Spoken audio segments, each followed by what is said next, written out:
Torá. O texto sagrado mais antigo ainda em uso contínuo é a Torá do judaísmo. São os 5 primeiros livros da Bíblia: Gênesis, Êxodo, Levítico, Números e Deuteronômio. Para os judeus, ela não foi escrita por homens. É a palavra literal de Deus, ditada a Moisés no Monte Sinai. E isso muda tudo na forma como ela é tratada. A Torá não é lida como um livro comum. Ela é copiada à mão, letra por letra, por escribas treinados, num processo tão rigoroso que um único erro invalida o rolo inteiro. E eles recomeçam do zero. Outra coisa que quase ninguém sabe: os judeus nunca chamam a Torá de Antigo Testamento. Esse nome é uma invenção cristã que veio para diferenciar dos textos novos. Para o judaísmo, a Torá não é antiga e não é testamento. É o contrato entre Deus e o povo de Israel, e continua valendo. Bíblia. A Bíblia não é um livro, é uma biblioteca. A palavra vem do grego biblos, que significa literalmente livros, no plural.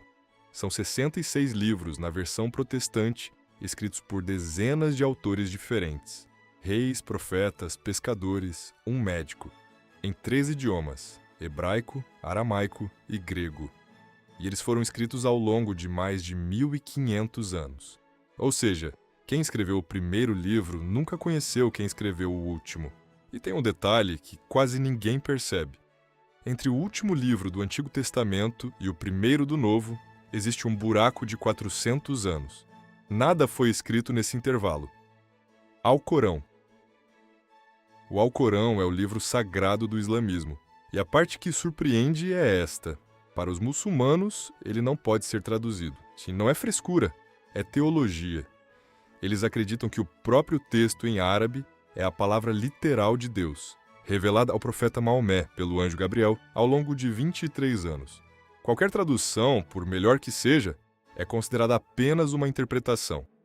Por isso, quando você vê um Alcorão em português, ele é sempre chamado de tradução do sentido, nunca de o Alcorão. E tem outra coisa que muda a forma de entender. O Alcorão não foi feito para ser lido em silêncio. Ele foi feito para ser recitado em voz alta. A palavra Alcorão significa literalmente a recitação. Milhões de muçulmanos memorizam o livro inteiro, todos os 114 capítulos de cor. Eles são chamados de Hafiz. Então, na prática, o livro é quase um detalhe. O essencial é a voz, a oralidade, a recitação. Vedas.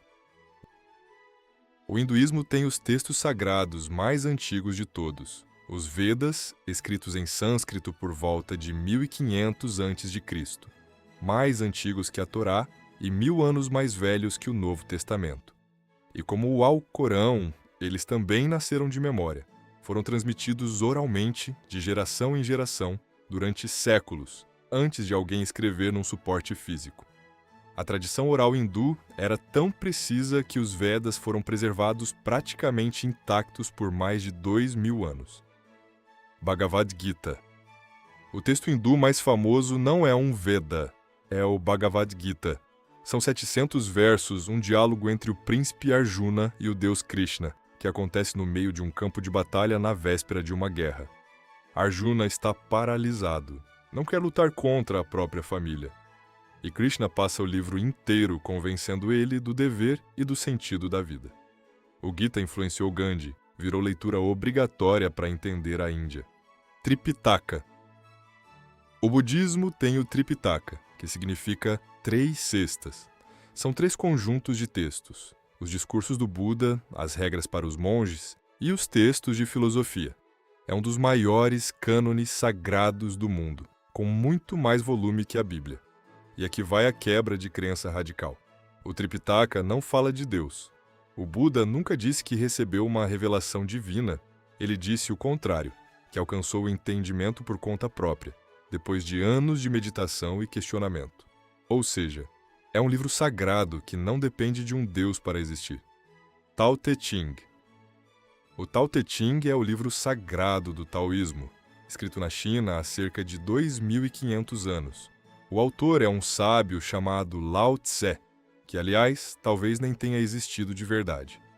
Muitos historiadores acreditam que ele é uma figura lendária. e que o livro foi compilado por várias pessoas ao longo de décadas. O livro é pequeno, só 81 capítulos curtos, muitos com menos de uma página, e ele é famoso por ser cheio de paradoxos. A primeira frase já diz: o tal que pode ser nomeado não é o tal verdadeiro. Ou seja, o livro inteiro tenta explicar algo que, por definição, não pode ser explicado. E uma curiosidade que quase ninguém sabe: o Tao Te Ching é o segundo livro mais traduzido do mundo, atrás apenas da Bíblia, mais traduzido que o Alcorão. E aquele símbolo do Yin Yang que você vê em todo lugar, em camiseta, em tatuagem, em app de meditação, é a representação visual dessa filosofia, o equilíbrio entre opostos. Avesta. O Avesta é o livro sagrado do zoroastrismo, uma das religiões mais antigas do mundo, fundada na Pérsia, o Irã de hoje.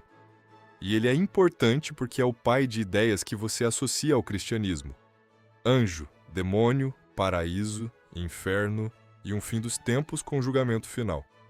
Tudo isso aparece no zoroastrismo séculos antes. A religião quase desapareceu. Hoje tem pouquíssimos seguidores, mas a influência dela está em todo lugar. O livro de Mórmon. Os Mormons acreditam que Joseph Smith recebeu placas de ouro de um anjo no século XIX e traduziu elas. Ou seja, é o livro sagrado mais novo entre as grandes religiões. Tem menos de 200 anos. Popol Vuh. O Popol Vuh é um dos textos mais importantes da tradição maia, muitas vezes chamado de livro sagrado, ou livro do conselho do povo quiché, um dos grupos maias da região da Guatemala.